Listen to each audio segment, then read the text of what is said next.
video in which I'm going to show you how to run a regression in EViews, including a trend in the equation. So a trend in the equation can be pretty important that in a way that it can really help improve the predictability of the model materialized by the R square.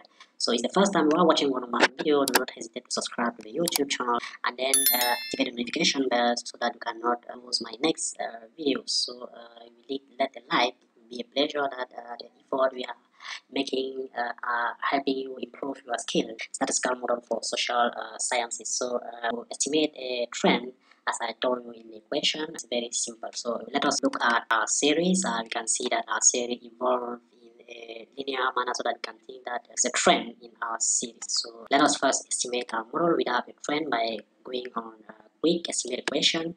Dependent variable.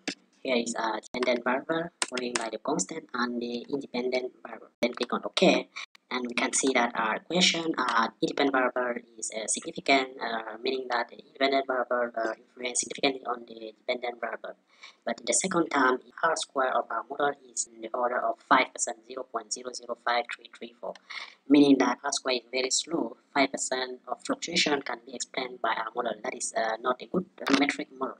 So to prove this R square, knowing that our series evolve in upward trend, we can include a trend in our equation by going on estimate, and then after the constant we'll add arrow base, and we'll have a time component in our equation. So then click on OK, and you can see that the trend has been included in our equation. The trend is significant, like independent variable, and we can see that our R square has significantly increased, passing from 5% to 99%. So including a trend in our equation, our model can explain now 99% of fluctuation in dependent variable. So you can see the importance of using a trend to estimate an equation. So that's it for this tutorial, and hope I'll help you understand how to use trend in order to estimate equation as well as improving predictability of the model.